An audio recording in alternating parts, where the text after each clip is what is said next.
Hey, what's up, everyone? Jonathan Allen here at Floodwater Studios. You've written your song, you've recorded it well, you've mixed it, but there's still something that's missing.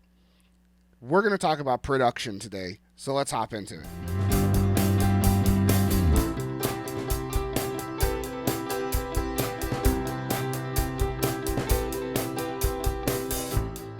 Won't you please hit the like and subscribe for me?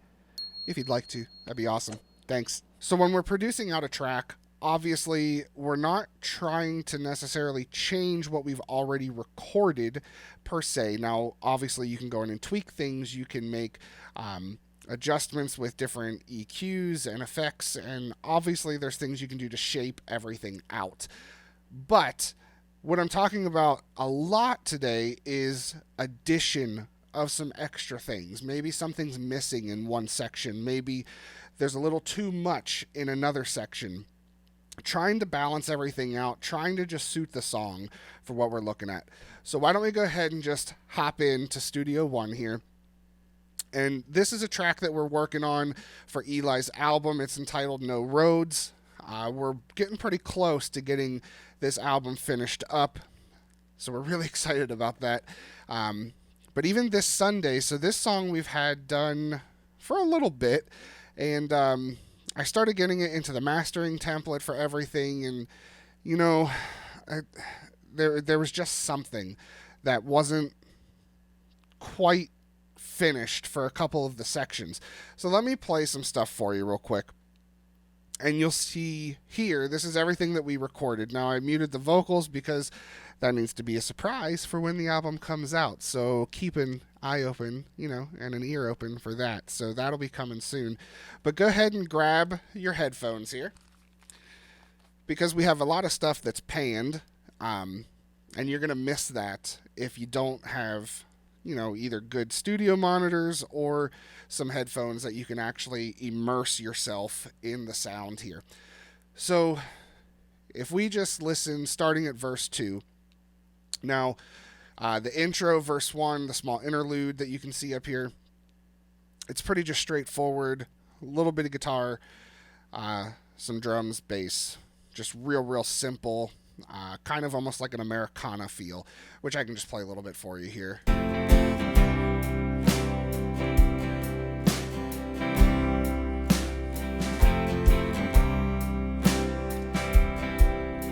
So there's not a whole lot that needs to happen there, just of how the song progresses itself. But after the interlude, we come into the second verse, and I'm a very big proponent and champion of verse 2 needs to be different. Something has to change between the first and second verse, that either you're adding something different, taking away something, making it different, so that you're not listening to something and you're like, all right, well, I've already heard this. Nothing's different here. It's just keeps going and going on. I've learned that from multiple different people, and it's really hit home with me. So I always try to make verse 2 different. Now, how we did it here, we have all of our folders here. The background vocals I have collapsed. If we open that, you can see we added some background vocals. So verse 2 comes into play, and we have a little bit something different.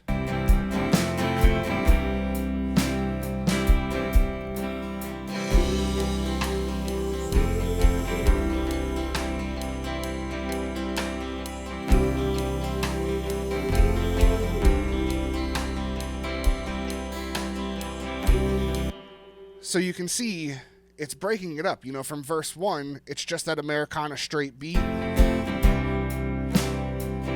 Over to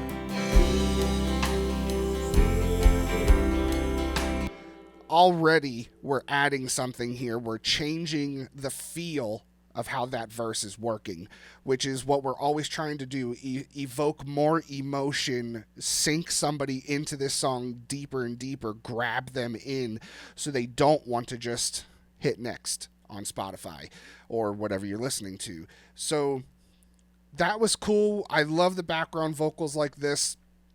And I mean, the background vocals, Oh, we could spend a whole lot of time on those. If we pull up the mix window here, you can see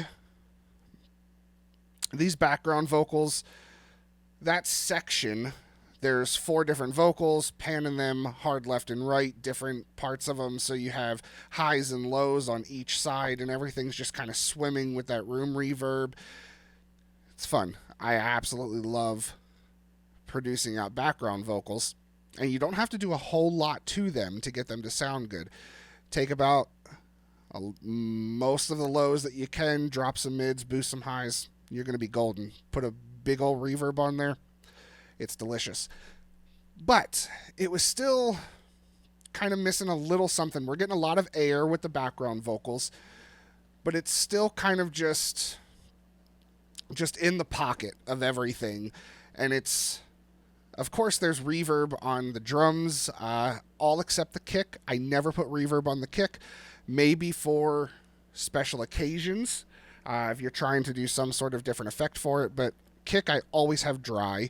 But it's...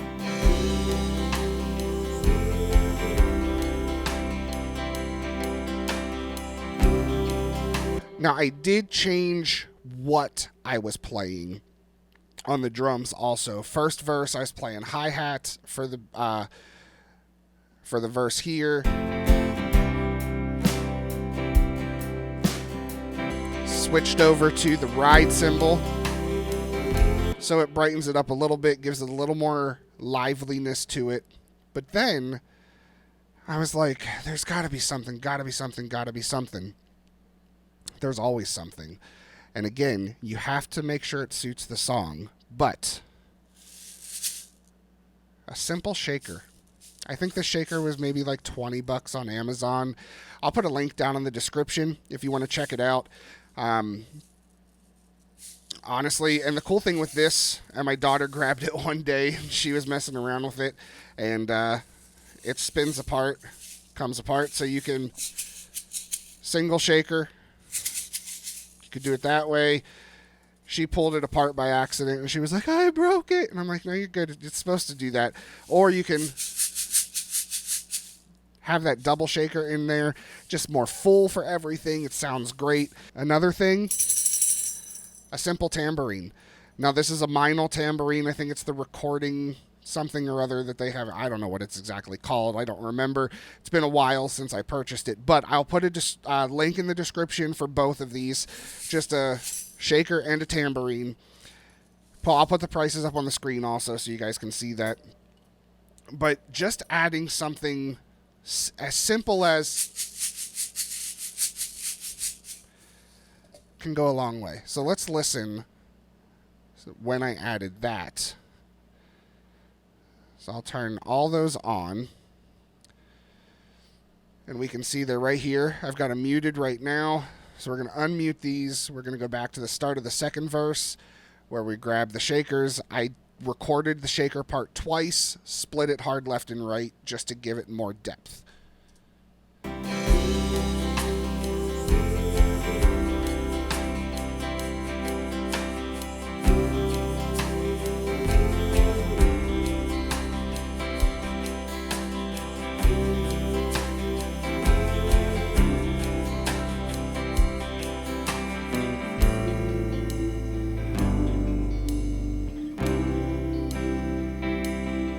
So I let that play out for just a second there at the end of the verse, just to show we made the verse even a little bit more different also from the first verse. So second verse, we added that shaker, which, I don't know, it just gives it some life, and it makes me excited when I hear just that extra little thing that's happening. And then the second, the last part of the verse here, a lot of stuff drops out. Drums come out, shaker comes out. Might be a little bit of bass in here. Yep, couple notes that are playing. Guitar gets very quiet. It just kind of drops out. The vocal shines right there. Again, you'll have to wait till the album drops to hear that vocal. But then I bring in the third verse. We've already built this up a little bit now. So we have the shaker in the first verse. I wanted the shaker to continue throughout the song a little bit here and there. but we also needed something else because I don't, again, want to just duplicate something another verse is doing. So, again, you can either add something or you can remove something to make this different. Now, we added a couple things here. I have the shaker and the tambourine that are coming in for verse 3. We also have, I don't even know what it's called.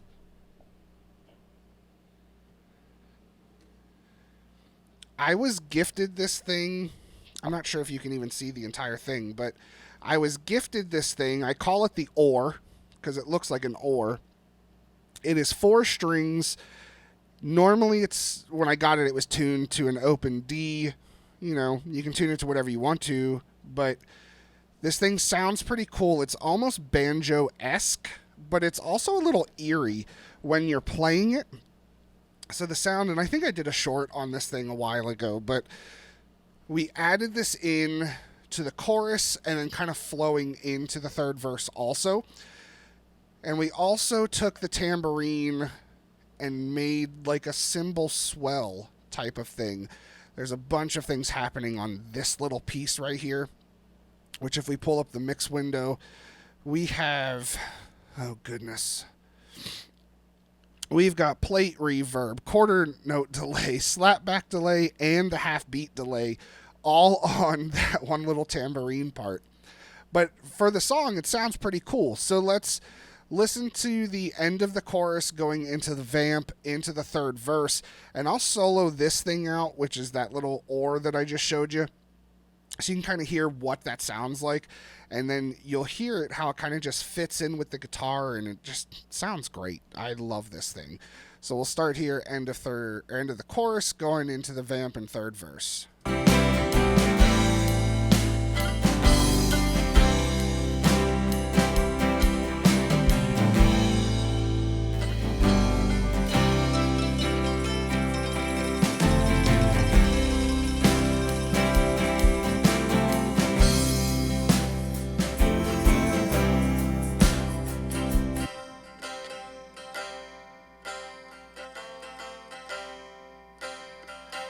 It sounds kind of like a banjo, but it's all its own little beast.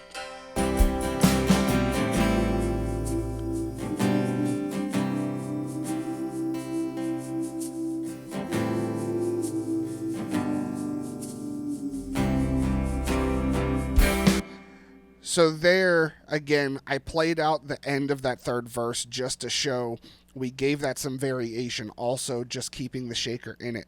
End of the second verse, we cut the shaker out, let the vocals do the shining here. Again, at the end of the third verse, yes, the vocals are still doing all the shining at the end of that, but just adding that little shaker with no other drums really happening in anything, it just, again, takes it to such another level of depth and complexity that people are looking for in songs, that as musicians we're looking for in songs. Like, we want to be inspired, we want to catch those little things that we hear in other tunes, and when you start remembering things that you have heard before, or you start just thinking, man, that'd be cool if we just added this little thing right here, try it. That's all you have to do is try it. So let me know what you guys think about this. How do you normally produce your songs out? Do you like to add a lot of things after the main meat of the song is put together? Or do you produce with just plugins? I mean, I don't think either way is really incorrect. You can do a lot of things by duplicating tracks completely, taking that audio and manipulating it to sound like something else, as long as it suits the song. And that's really what we're striving for the entire thing. Anything you put into a tune, it has to complement everything else. And that's what makes everything cohesive. But let me know what you guys think down in the comment section. Don't forget to like and subscribe. Hit the notification bell so you can see everything that's happening here at Floodwater. Again, we appreciate you guys. We hope you have a great day. See ya.